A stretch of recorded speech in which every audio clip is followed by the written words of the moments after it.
Look, the tweet was a gracious tweet. Could it and should have been more? Probably. I agree. It's a difficult situation. There was certainly a lot of contention between the two men, and frankly, it was very clear that John McCain didn't have a whole lot of respect for McCain and seeing him as the example that his contemporaries do. Honestly, I do. You know, I look at some of the newer members of the Senate from both parties, and John McCain took them under his wing. He brought them on congressional delegation visits to different countries, different trips, different conferences, such as the Munich Security Conference. And there is a new generation of senators that I think is taking up that mantle of concern about national security and foreign affairs, taking some of that guidance from the legacy of Senator McCain.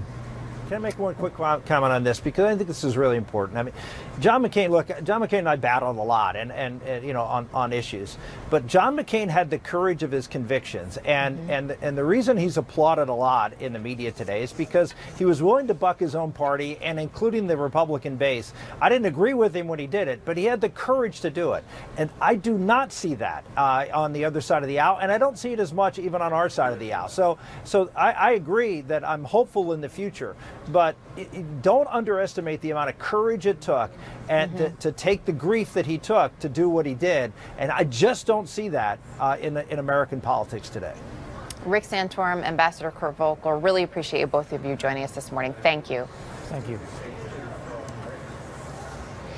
Still to come, the search for a motive. 2 people are dead, 9 others injured after a person opens fire at a video game competition in Jacksonville. We are live with the latest. Plus, lawmakers warning President Trump against firing his Attorney General Jeff Sessions. One Republican senator even saying this would be the first domino to fall. We'll discuss. Preliminary agreement on key issues, and we're going to bring that to you live, so stay with us for that.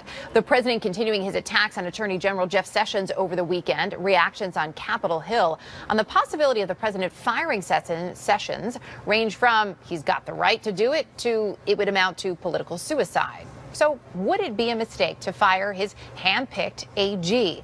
Not to mention, of course, Jeff Sessions was one of the president's first supporters. Joining us now to discuss, CNN legal commentator James Schultz. You know, out of the gate, as we're seeing all of this from the president even tweeting out over the weekend, big story out, the FBI ignored tens of thousands of crooked Hillary emails, many of which are really bad. He goes on to talk about all of this. We'll soon be getting to the bottom of all this corruption, and ends by saying, at some point, I may have to get involved.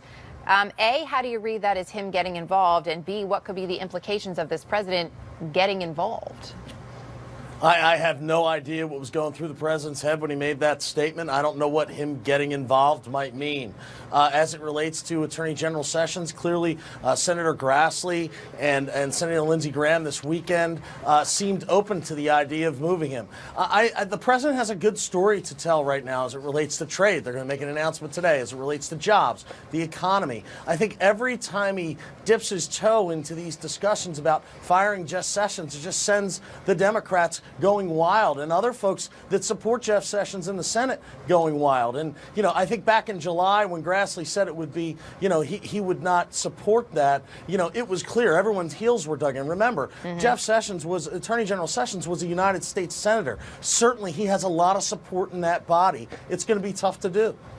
It's also fascinating. We see the public lashing, and we know it's not new, the president lashing out at Jeff Sessions on Twitter. But yet in person, we're told the relationship is different. Even as recently as this past week, at the end of the week, when they were together at the White House, that these things were not said in person to Jeff Sessions. There was a time when this was looked at as, well, maybe the president is trying to force him to quit instead of the president having to fire him. Where does it stand now? I mean, why is it such a public lashing, and yet privately it's a little different relationship?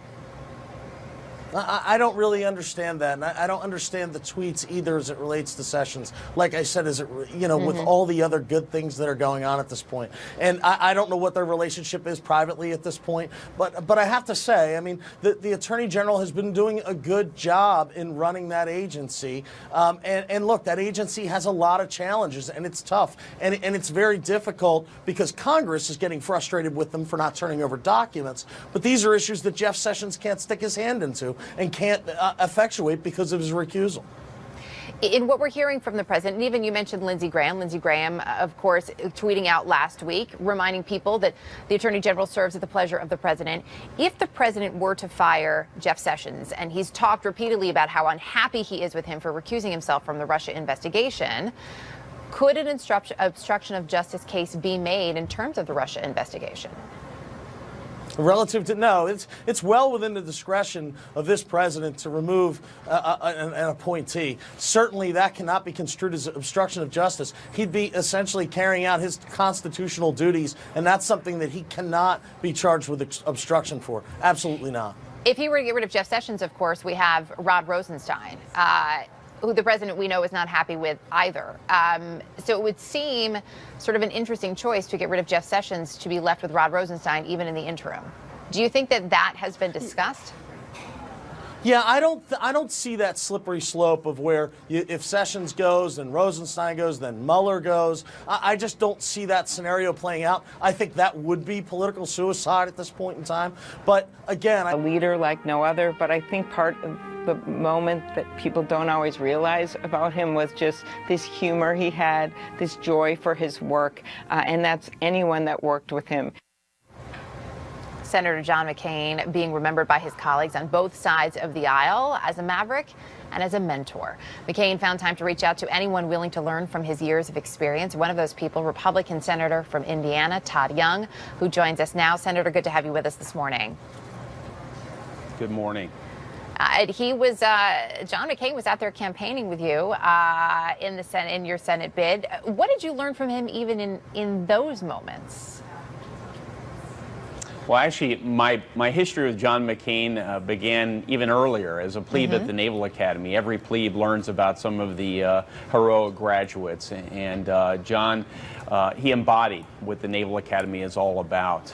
Non sibi sed patriae is the motto of the United States Navy, not self but country. And so early on in my life, I drew inspiration from John McCain. But back in that 2016 campaign, even at a point when it was unclear whether or not he was going to win re-election, he took an entire day out of his own campaign to fly in and support a fellow Naval Academy graduate and connected, not just with me, but this larger-than-life presence connected with so many Hoosiers. And that was a very, very special day. And you hear about, you pile up these special days and special moments, it really, this is what built the reputation of John McCain as a great human being as well as a great leader. Those moments that truly make the man, and that so many people can connect to, even those who've never met him. You're seeing this outpouring of love and support for the family, and also these remembrances of a man that many have never met. You talk about, obviously, your shared history at the Naval Academy. Senator McCain spoke at the graduation in 1993. I want to just play a portion of what he had to say on that day.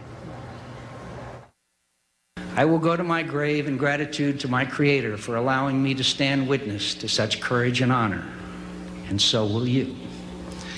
My time is slipping by. Yours is fast approaching. You will know where your duty lies. You will know. God bless you. Semper Fi, fair winds and following seas. That, of course, back in 1993. I see you smiling just as you're listening even to those comments. Well, yeah, so that's classic John McCain, and it's why he's so special. It was all about duty for John. It was about, as per his presidential campaign, country first. And he inspired so many young people to understand that they have not just a responsibility, not something that's been designated to them in some formal way, but we really have a duty to draw from our God-given talents, and we all have them, and serve a cause, as John used to say, larger than ourselves, greater than ourselves.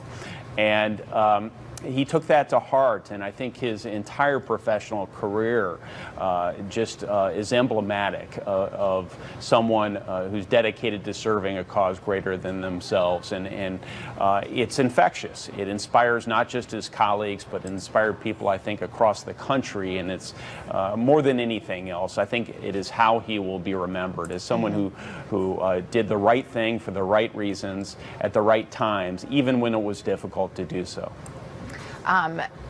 There has been a fair amount made, of course, of the feud or perhaps the lack of relationship, we could call it that, between the president and Senator McCain. President Trump putting out a tweet on Saturday, but as we have since learned, he decided not to put out a more full statement which recognized the many accomplishments of Senator McCain. Would you like to hear more from the president?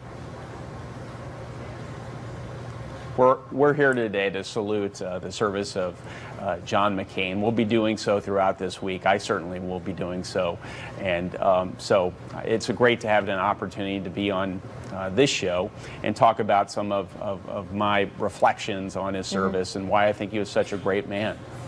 And as you talked about the example that he set as well, and sometimes doing things that That's may right. be tough.